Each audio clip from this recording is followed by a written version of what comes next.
Chers compatriotes, chacun et chacune d'entre nous doit prendre ses responsabilités en ces temps obscurs. Car en vérité, ce qui se joue maintenant dépasse ma personne. D'aucuns se trompent même en pensant que c'est le dernier tournant vers le troisième mandat. Ce qui se joue, c'est le projet monarcho-dynastique du clan Macky Sall. Le projet du mandat à vie, par le truchement de réformes constitutionnelles à venir, après la liquidation de tout opposant politique et de tout représentant de la société civile. C'est ça qui se joue exactement aujourd'hui. Je m'adresse donc prioritairement à toutes les Sénégalaises et tous les Sénégalais.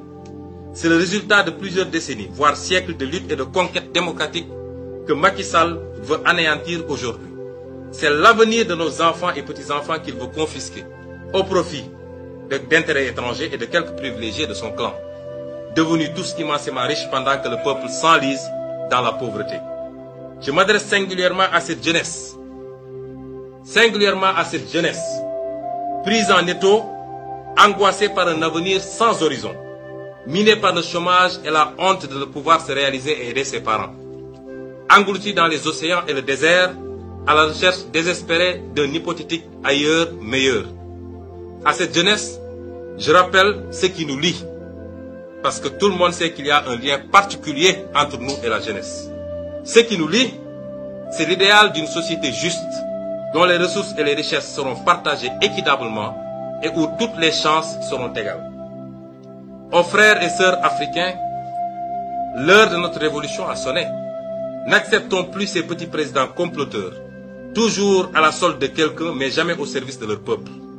Partout en Afrique doit souffler un vent nouveau de liberté, de démocratie, de souveraineté. Le XXIe siècle doit être africain et siffler le réveil du phénix endormi depuis trop longtemps. Je m'adresse à la diaspora sénégalaise. Vous, dignes fils et filles du pays, partis si loin pour trouver les moyens de pallier aux dramatiques conséquences socio-économiques de la malgouvernance, de la corruption, de la compromission des intérêts nationaux. Vous avez été les premiers à comprendre le changement structurel que nous proposions aux Sénégalais.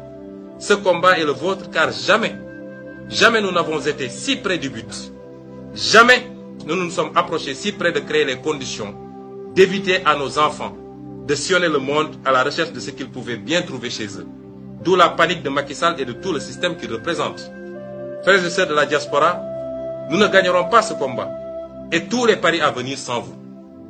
Je m'adresse au mouvement citoyen.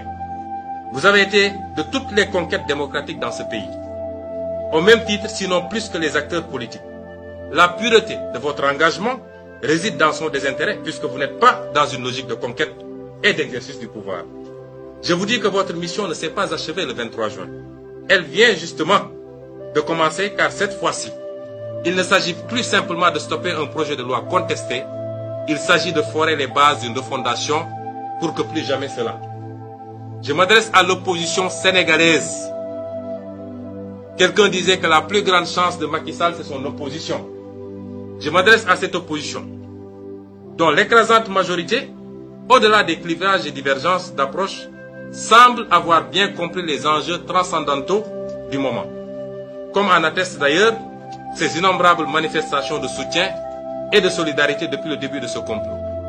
Tous ensemble, nous avons une opportunité qui ne se représentera certainement pas de sitôt de changer le rapport de force définitivement, de mettre un terme à l'arrogance et aux persécutions, de stopper le projet dynastique et de remettre les compteurs à zéro pour qu'à jamais les droits de chacun et de tous soient restaurés et respectés.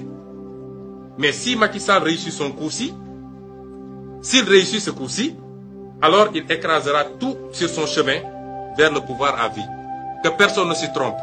Politique, mouvement citoyen, société civile, journalistes indépendants, syndicalistes, activistes et même religieux, tout le monde y passera si Macky Sall réussit ce coup. Je m'adresse aux femmes sénégalaises, à ces braves femmes sénégalaises. Vous vous êtes beaucoup battues, et nous tous avec vous, pour obtenir ces acquis contre les violences ignobles à vous faites. N'acceptez pas que ces nobles acquis, encore perfectibles, soient transformés en armes politiques. Cela décrédibilisera votre combat. Aux organisations de la société civile, je n'ai pas besoin de rappeler le rôle de vigie du respect des droits et libertés individuelles et collectives. Depuis le début de cette affaire, Macky Sall, son ministre de l'Intérieur et son procureur utilisent des méthodes dignes de la Gestapo pour procéder à toutes sortes de sévices physiques et psychologiques. Des jeunes ont témoigné avoir été sauvagement torturés dans les locaux de la police judiciaire. Des kidnappings sont orchestrés tous les jours sur des citoyens et citoyennes sans préavis ni convocation. Des jeunes sont envoyés en instruction pour le plaisir vindicatif du procureur au seul crime d'avoir répondu à la provocation. L'objectif recherché n'a rien à voir avec la justice. Il s'agit plutôt de vengeance, de briser des vies et de briser un élan patriotique. Illustration de la peur bleue que leur inspire la capacité de mobilisation d'un peuple sénégalais désormais conscient. Vous me permettrez d'adresser quelques mots aux parents de tous nos otages politiques. Soyez assurés que nous souffrons à côté de vous. Nous souffrons beaucoup plus que vous de cette situation et nous compatissons à cette douleur. Si Macky Sall veut me liquider, il devra pour une fois accepter de se salir les mains au lieu de se cacher lâchement derrière ces barbouzes de la justice. Parce que tout le monde connaît son habitude, il instrumentalise la justice et à chaque fois qu'il est interpellé, il dit c'est un problème de la justice. Nous savons tous que c'est lui qui tire les ficelles. Et pour une fois, s'il veut me liquider, moi, parce qu'il doit comprendre qu'il n'a affaire ni à un peureux, ni à un poltron. S'il veut me liquider, il faudra pour une fois qu'il accepte de se salir les mains et lui-même.